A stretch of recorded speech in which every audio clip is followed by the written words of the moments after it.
That's what my latest boyfriend told me before walking directly into the path of a truck. There was barely anything of him, just enough to peel off of the sidewalk.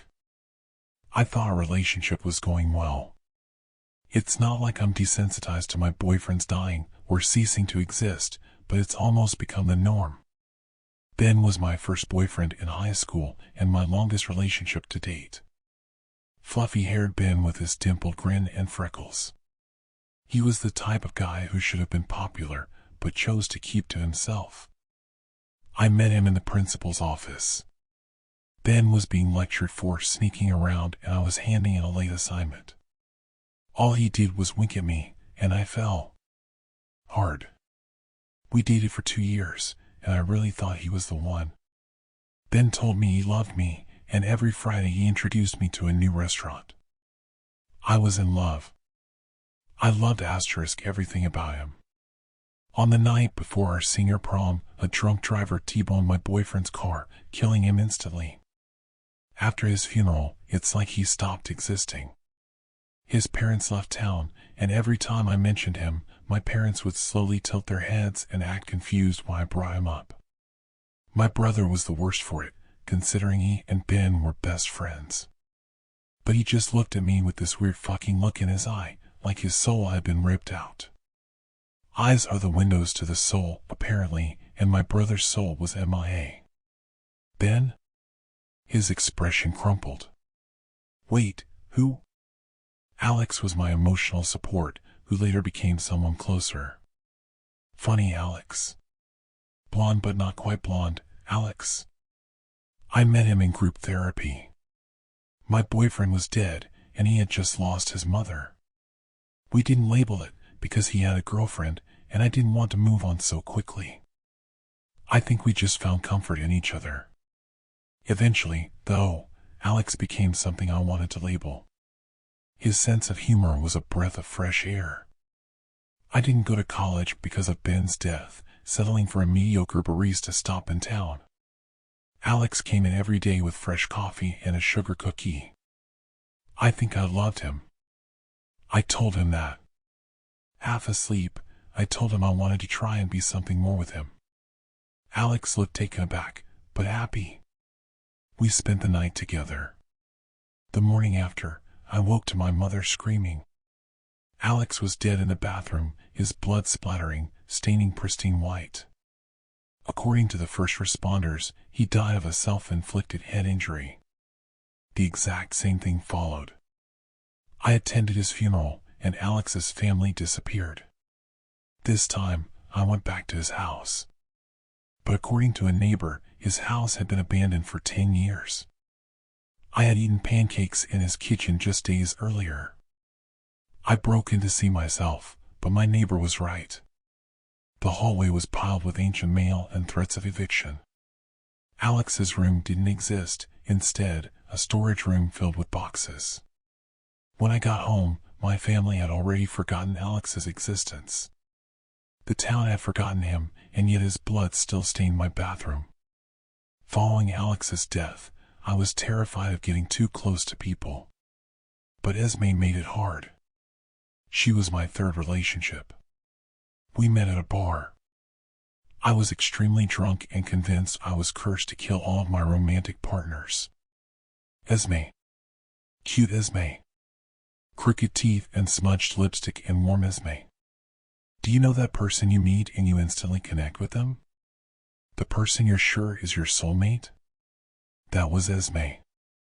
I told myself I wouldn't get close to her.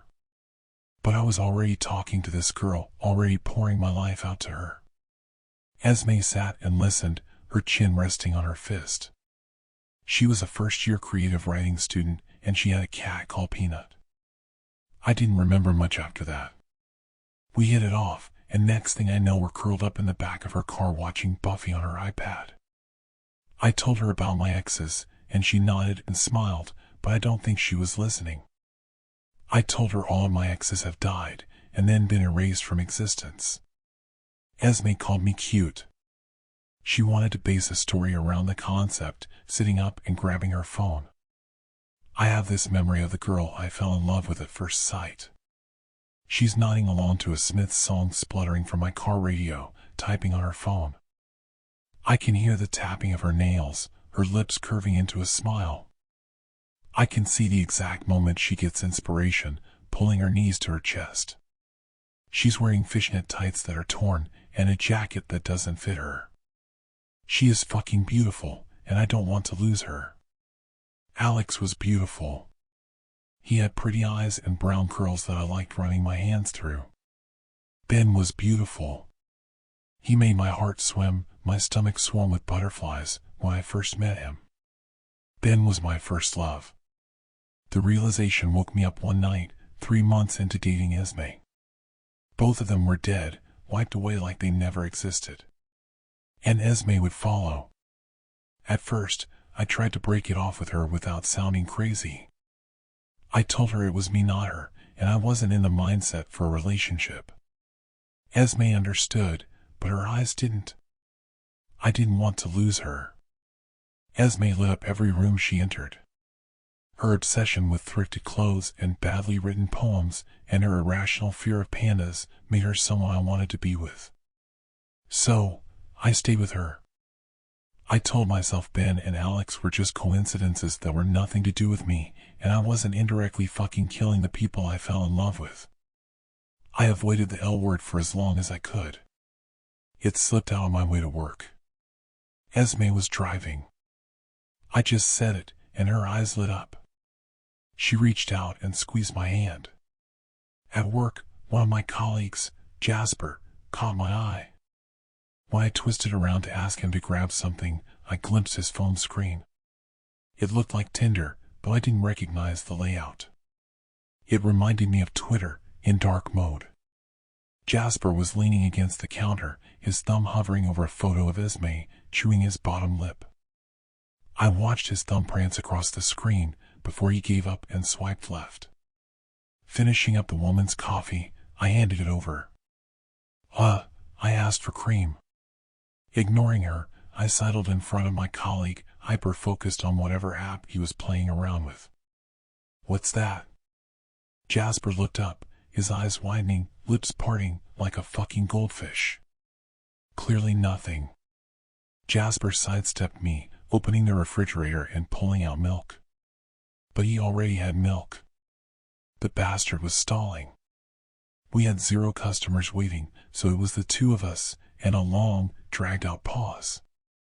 Jumping up and down on the heels of his feet, he shot me his usual grin, slipping his phone in his apron. Jasper may have been smiling, though there was something twisted in his expression. I couldn't stop myself. Was that a dating app? Dating app? Excuse me, can I get what I ordered? The woman demanded, waving her coffee in the air. I asked for whipped cream. Jasper saw that as an excuse, an escape, and nodded, fashioning a grin. He saw an opportunity, and took it. Of course, ma'am. I'll get that for you, he said, with a little too much sarcasm. The boy took her coffee with a spring in his step, ducking in the refrigerator for the whipping cream. Jasper added too much whipping cream, dumping the drink on the counter with a little too much force. It was a good thing my colleague was a marginally attractive guy with cropped blonde hair and a deadpan voice that somehow attracted the ladies. Jasper could insult someone directly to their face, and they would just blush and get all tongue-tied. I had seen it happen in real time. A girl was flirting with him and used a bad pickup line, which was something along the lines of, "Did it hurt when you fell from heaven?" He laughed, and her eyes brightened. She giggled along with him, nudging her friends. But he wasn't laughing with her. I saw the gleam in his eye. He was laughing at her. Still laughing, Jasper plunked her milk latte down so hard half of it spewed out. And, with that exact same charming smile, he deadpanned, "Did it hurt when you dropped out of a drain pipe?" Yeah, my colleague was blessed with good looks. Otherwise, he would have been punched in the face by now. Presently, he was being his usual asshole self. "Is there anything else I can get you?" The woman shook her head, pulling a face. Jasper had, essentially, ruined her drink. It was more cream than coffee. When she left the store, I situated myself in front of him when he was counting cash. What were you just looking at? I nodded to the guy's phone sticking out of his pocket.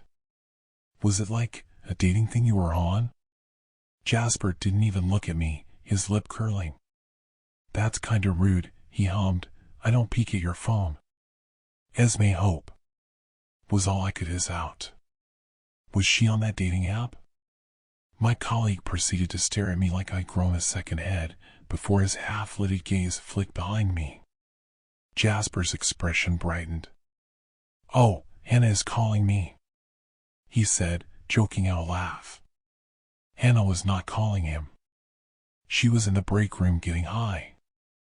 Jasper slowly backed away, maintaining his smile. I'll be back in a sec, all right? He grabbed that same carton of milk with a grin. Don't you just love when your milk stays fresh? What? Fresh milk? He grinned. Mulberry Farm's finest. Jasper was darting away before I could chorus a sentence. After work, I texted Esme as usual. She was my ride on Fridays. Esme didn't reply. I texted her again, a little more panicked. Hey, are you okay? When I called her, an automated voice told me she wasn't available. Already feeling sick to my stomach, I drove to replace myself. I could see the flashing lights before anything else, blurred red and blue, sending my thoughts into a whirlwind. It took me 10 minutes to muster the courage to jump out of my car and ask a pale-looking deputy what was going on. I tried to jump over the yellow tape, only to be politely pulled back. Carbon monoxide poisoning, the deputy told me. The whole family is dead, he sighed. Mom, Dad, and their daughter in college. I think he was trying to be sympathetic, awkwardly patting me. But I was already on my knees, all of the breath dragged from my lungs. Luckily, it's just like going to sleep. Monoxide is a silent killer. Monoxide is a silent killer. Was that the same as, I'm sorry? Ben was in the wrong place at the wrong time. And Alex was silently suffering. He did what he thought was best. I didn't go to Esme's funeral. Mom and Dad, and well, I'd already forgotten her, just like the others. What I did do, several days later, when her name wasn't even a memory anymore, I bought flowers from the store. Roses were Esme's favorite. The seller was around my mom's age, a plump-looking woman wearing a floral dress, long red hair tied into a ponytail. She was on her phone, humming to a tune on the radio. The Smiths. I hope she likes them, the woman said, wrapping the flowers in red ribbons. She had a strong southern accent that immediately annoyed me. I took the roses, stuffing them in my bag. What did you say? The seller cocked her head. How did you know they were for my girlfriend? The woman sighed, placing her phone on the counter. I glanced at whatever she'd been so interested in, but the screen was face down. Esme came in here a lot. Her lips broke out into a sad, sympathetic smile. I was quickly growing sick of them. Esme. She told me you guys were dating. Esme was always buying roses for her room. Sometimes she would stand in here for hours and just stare at flowers. I think she found comfort in them. The woman sighed, fixing me with what I could only describe as a pitiful pout. Ugh. I hope you can find the same comfort, she murmured. The seller handed me an extra rose, and I found myself reaching out for it, my eyes stinging. Fuck. I hadn't cracked in at least 15 hours, and that was a record. But now I could feel myself splintering, tears trickling down my cheeks. The flower lady squeezed my hand. I'm sorry, sweetheart. If it makes you feel better, it's just like going to sleep. Monoxide is a silent killer. Her words were familiar. Exactly what the deputy said. Before I could speak, she dumped weed killer on the counter. Did you know our plant killer is $10.99? Her sudden bout of energy took me off guard. I tried to smile. I don't want any plant killer. The seller nodded, handing me another rose. Oh, of course, darling. But it is $5.99. Just for today. Something pricked me, and I hissed out, wafting my hand. Damn thorns. I could already see a single spot of blood. I nodded, sucking my teeth against a cry. Thanks. But I'll skip it this time. I took the roses to what used to be Esme's grave. Now, it was an empty headstone with no name, no memories, no flowers, nothing. Just like Alex and Ben, Esme had been reduced to dirt under my feet. I stayed at her grave for a long time, long enough for the sky to grow dark and my thoughts darker. I tried to find a logical explanation for the sudden deaths of the people I got close to, but all I could think of was a curse. So, I started Googling curses, leaning against Esme's headstone, my knees to my chest. Had I been cursed? Was my family cursed? According to Google, a cursed object connected with the curse itself. Which could be anything. Though I didn't remember visiting any ancient ruins or an old church. With zero answers, I headed home. I passed a guy playing the Smiths in his car. Then a group of older women wearing ripped fishnets. Esme was following me. Just like Alex's smell. Fresh coffee and rich chocolate. Ben's cologne filled my car last summer. His favorite band was playing all day on our local music station. I drove around with no destination, listening to each one on repeat until I was losing him all over again. The sweet aroma of flowers followed me all the way home, and I was tipsy on the smell when I found myself face to face with a boy. Under the overexposed streetlight, this guy was almost ethereal, thick brown hair and freckles. He reminded me of Ben. Which wasn't fair.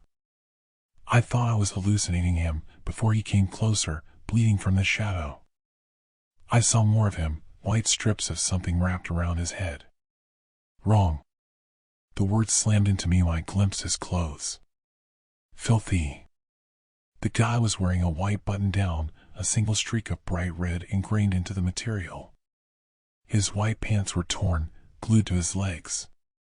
He was barefoot, the soles of his feet slapping on wet concrete. I didn't realize he was in front of me, nose to nose, until he shoved me. Hard. Josie. His voice was a whimper, despite his narrowed eyes, his lips twisted into a scowl. He was crying, and had been crying, every evening sun sputtering from his mouth. The boy shoved me again, and I staggered. His ice-cold breath grazed my cheeks. What the fuck did you do to my sister? Sister? I whispered. Something wet landed on my cheek, suddenly. Rain. I wasn't expecting a downpour. The weather was forecasted to be clear. To my surprise, the guy let out a harsh-sounding laugh. The two of us were slowly getting drenched, but neither of us were making a move to get out of the rain. My hair was glued to the back of my neck, my clothes sticking to me. But somehow, I wanted to stay in the rain. It was refreshing. When a thought hit me, telling me to get out of the rain, it was shoved to the back of my mind.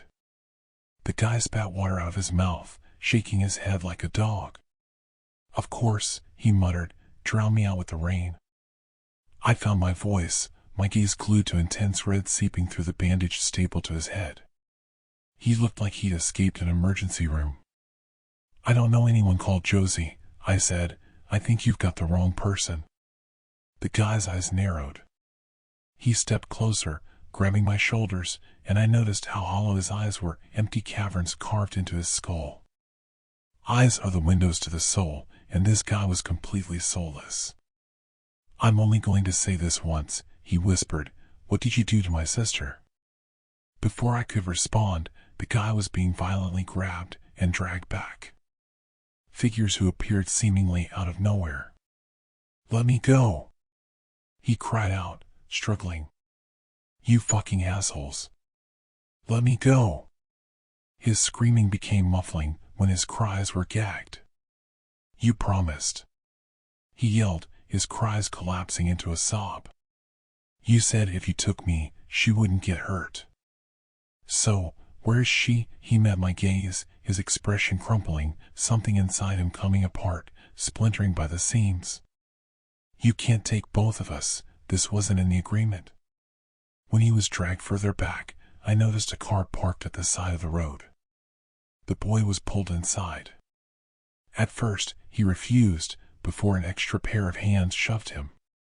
"You fucking MMPHMMHPHMM." I heard his fists slamming into the windows. "Don't take me back there. Please. Just let Josie." His cries once again collapsed into angry muffled screaming, and I felt my hands moving towards my pocket for my phone. This was a kidnapping, right? I was witnessing a kidnapping in broad fucking daylight. A shadow was suddenly in front of me, and I jumped, tearing my eyes from the car. Jasper, my colleague.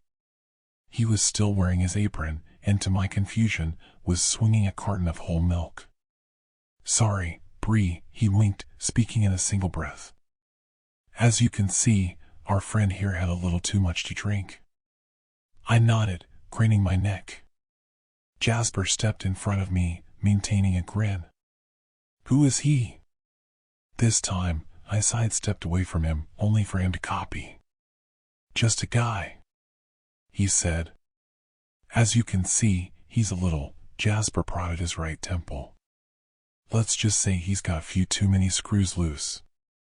Jasper laughed, staying stock still, blocking my way.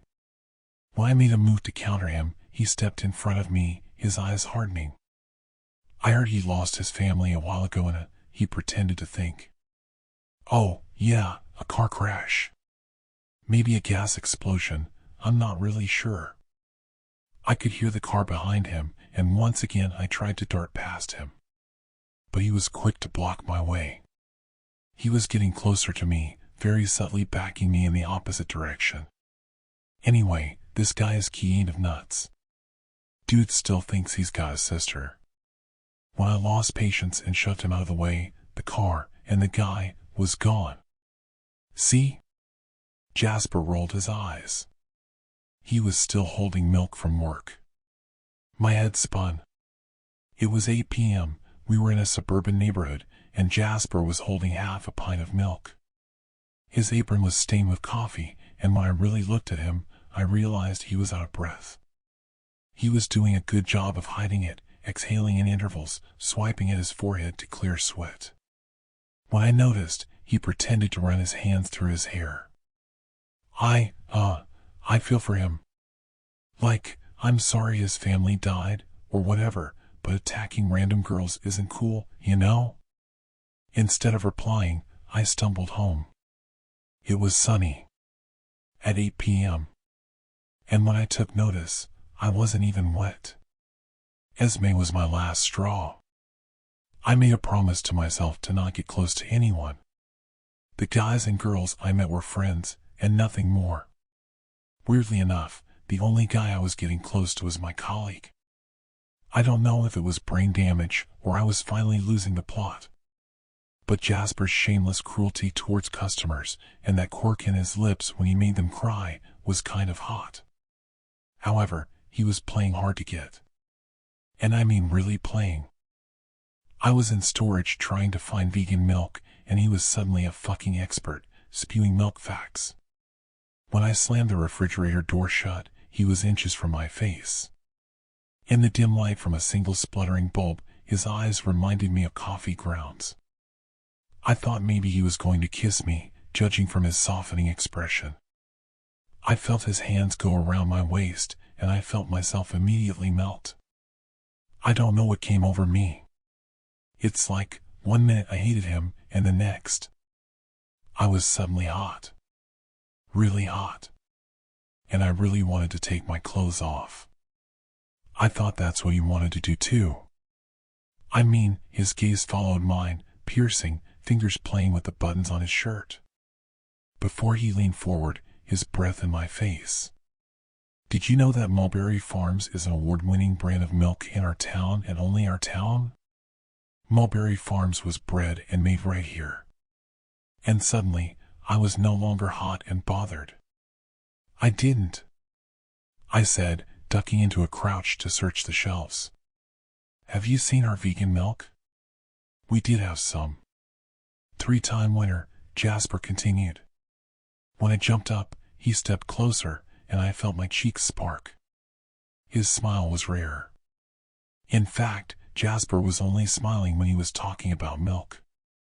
Mulberry Farms have the best pasteurization. It's suitable for everything. Coffee, cereal, or maybe you just want a glass of fresh milk to yourself. Perfect for kids, too. Breakfast time is Mulberry Farms. Are you having a stroke? I shrieked. Nope. Jasper twisted around, shooting me a grin. I left the storage, however, with butterflies in my gut. There was no way I was falling for my asshole colleague. Somehow, though, I was. Just standing next to him filled me with electricity. The way he talked down to customers, insulting me to my face. I was thoroughly and disgustingly in love. I tried to stop myself. I showered in ice-cold water. I ate, choked on, a ghost pepper. I even asked my brother for advice, who told me to go for it. I told him Jasper had one of several flaws, but this particular one was off-putting. He's obsessed with milk. I told my brother. Harry lifted a brow. Is that a euphemism, or? He paused, for way longer than necessary. So, your would-be boyfriend has a milk fetish? I left his room before he could take the conversation further. I wanted to say Jasper was the only one who acted weird. But over the next few weeks, I noticed it in quite a few people. I was having breakfast with Mom, and she lifted up the box. Choco Flakes. She blurted, aren't they just the best? I nodded slowly. Yeah, Mom. They're great. I prodded the box with a smile. Only $1.99. There were so many townspeople on their phones. They walked around with groceries or briefcases, their eyes glued to whatever they were swiping through. I was serving an old woman when I caught her phone screen. I could have sworn there was an image of Jasper. She swiped right, and I had a hard time looking her in the eye. The woman was at least in her 80s. And I'm talking, can barely walk, and needs assistance. Was she seriously hitting up 25-year-old guys? Walking home, everyone was on their phones. I stopped at a crossing, stabbing the red light. It started to snow the second I stepped out onto the road, white flakes dancing in front of me. It didn't even cross my mind that it was almost June. The snow was pretty, accumulating on the ground. Oh shit, sorry. Lifting my head, a guy was standing in front of me holding an umbrella. I knew him. But not from whatever was trying to pollute my mind. I knew him from a while ago. I knew him from the rain. I knew the bloody bandages wrapped around his head, and soulless, seething eyes I couldn't understand. It was the boy who was dragged away 3 months prior. He looked different, his hair was shorter, his face carved into a thing of beauty. The white strips of gauze bleeding scarlet were gone, his filthy clothes replaced with a white shirt and pants, a trench coat flung over the top. I didn't remember him being this handsome. His dark brown hair had been tamed and curled. It was his expression that sent shivers sliding down my spine. His too wide smile and unblinking eyes made me suddenly conscious of 2 bright lights on the two of us. So bright. Something shattered in my mind, and I was aware of a lot of things. The snow under my feet was too soft. I glimpsed a single streak of red seeping from his nose, his hands trembling around a takeout coffee cup. Behind me, people were staring. I could see a group of teenage girls giggling. It's him, one of them squeaked. It's the new love interest. Bree?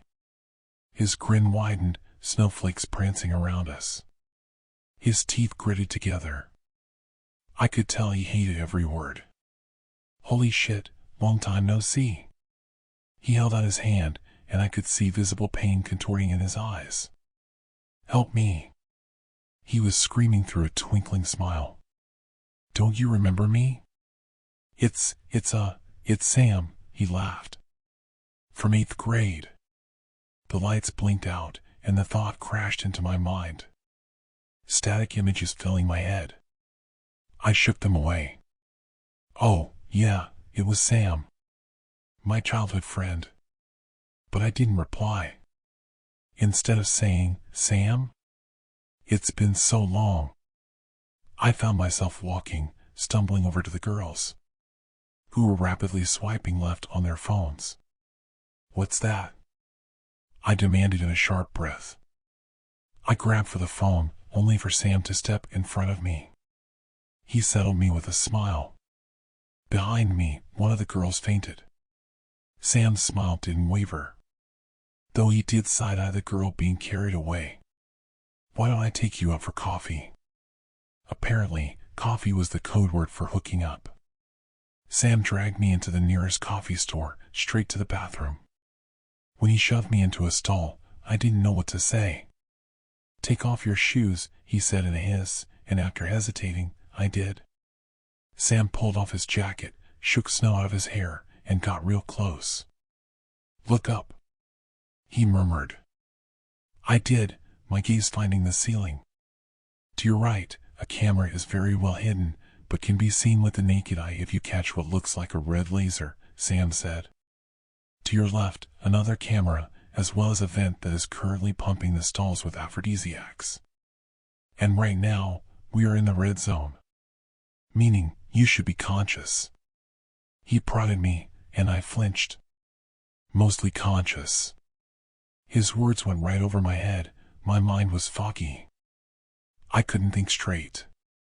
I think I asked him what he was saying, but my mouth was filled with cotton. "Snap out of it," he said. "Like I said, they're making you feel like this." He shoved me against the door, which broke me out of my trance. Slightly. "I hate what I'm going to say right now," Sam groaned, tipping his head back. He was sweating, I noticed. Bad. I glimpsed beads of red pooling down his neck. He noticed me staring. "I'm okay, for now. I'm faulty, so the connection is severed." He squeezed his eyes shut. "I think." "What are you talking about?" "Sex," he said, blinking rapidly. I wasn't going to comment on his slurring voice. Sam stumbled, fresh blood dripping from his nose. "We need to do this sex." Like, his eyes rolled into the back of his head, but he managed to stabilize himself. "No." "What? Is everything okay in there?" The voice was a woman. She knocked on the stall. Sam's eyes widened, coming back to life a little. "They're paranoid," he whispered. When I could only stare at him, he pounded his fists into the door. "They think we're fucking," he hissed, "so we need to make it believable." "They?" I mouthed. He didn't reply, swiping at his hemorrhaging nose. "Just move around against the door. That'll fool him." I did, doing my best to shuffle around, slamming my back against the lock. When the metal clanged, he shot me a look. "Sex," he hissed, "not murder." Sam jumped onto the toilet bowl. There was an open window above him. "That's enough," he mouthed, hoisting his way through. He helped me through, and I expected to land on concrete. What I did land on, however, was something squishy. Something wet sliding between my bare toes. Looking closer, I recognized the beaded anklet. Fishnet tights. Something animalistic clawed from my throat. I was standing on Esme. Or what was left of Esme. She was just a torso and legs, the rest of her ripped away like doll pieces. I couldn't see her face. I looked for it, digging through what could only be old flesh and pieces of limbs. I felt suffocated. I grabbed half of Ben's face that had been ripped off, and then Alex's tattooed arm. There was so much of them, piles and piles of the same heads, the same filthy and rotting clothes. I was screaming by the time I shuffled back on my hands and knees, trying to wipe them off of my skin. They were all over me, staining me, painting me. Sam's hand slick with blood gently covered my mouth. "Stay calm, all right?" he whispered. "I would tell you everything is going to be okay, but the truth is, it's really not. There's like a 99.9% chance you're going to, understandably, freak out." He pulled me to my feet, letting out a heavy breath. Blinking rapidly, I could only see pieces. Pieces of people. Legs and heads and torsos all piled into one massive core. "We've got maybe 5 minutes before they realize we're not doing the devil's dance," Sam sniffled. "Maybe 10, before my brain short circuits and I bleed out." I didn't know I was hyperventilating until I couldn't fucking breathe. Closer towards the door, and I could hear machinery. I couldn't stop myself. Even when I was aware I was standing in congealing blood. Rotten bodies. The dim light led me into what could only be described as a factory. There were 3 levels, and we were on the highest. Sam stepped forward, gripping the metal bar in front of us. I felt my legs buckling, a thick, pukey slime filling my mouth. "Sue, I guess it all started when Brianna Timberman was 17 years old and rejected by her childhood best friend, Sam Thwaites." Sam's words collapsed into a low buzzing in my ear. All I could see was a conveyor belt filled with people. Boys. Girls. But most noticeably, Ben's, Alex's, Esme's, and Sam's. But they start as Ben's, Alex's, and Esme's. I could see regular people, their hair stripped away. Their skin sliced into, cruelly molding them into the exact same 4 faces. When a large looming needle plunged into the back of Alex's head, I could not watch. I waited for the guy to wake up, but I don't even think he was alive. He stood, unblinking, letting this thing twist and contort his face. And it was then, when I realized these things weren't even human. I could see the mechanics built under their flesh, both living tissue and metal melded together. Brianna's father, who is a little on the crazy side, with too much cash and not enough logic, took his daughter's rejection a little too personally, Sam continued. So, he promised his daughter he would find her the perfect match. I started to speak, the words coming out before I could stop them. "My father would never." "I didn't say it was your father," Sam said. His eyes darkened. "Anyway, as I was saying, the townspeople became unhealthily obsessed with who Brianna would choose. So obsessed, in fact, that the girl's day-to-day life was broadcasted across town, while her potential love interests were ranked week after week. First, there was Ben." Sam's smile thinned. "Her high school boyfriend." Sam shrugged. "She grew bored of him. Also, he kinda did something unforgivable." He continued. "Then, Alex. She liked him, but sometimes he was a little too unserious. The guy was a clown." I backed away, but he was quick to grab my shoulders. "Finally, Esme. Who she truly fell for." I swallowed. "Esme is." He cut me off. "But I didn't mention that they hurt her, did I?" Sam leaned against the bar. Behind him, I could see a figure in white pushing a gurney with a Ben strapped to it. Ben tried to rape her, insisting she wanted it. Alex dumped her on her birthday. Esme ended their relationship with a 1-word text. "Goodbye." Sam mimed an explosion. That was the nail in the coffin. I caught blood sliding down his nose. "You're still bleeding." Sam gingerly prodded his nose. "Ugh. Yeah, it's an effect of the severing. I've been in the red zone too long. I should probably speed this up." He talked faster, his voice collapsing into a mumbled slur. Brianna couldn't take it. Her best friend was ignoring her. Everyone she had fallen in love with hurt her. Esme wasn't returning her calls. Ben was sleeping around right in front of her, and Alex was still being a clown. Brianna's poor parents found her hanging from her bedroom ceiling fan. I shook my head, my thoughts screaming, "No!" He held a finger up to shush me. "Let me talk." "Geez." Sam folded his arms. A grieving father would do anything to avenge his dead child, but Mr. Timberman took finding a perfect match and the show must go on a little bit too literally. His sickly smile found me.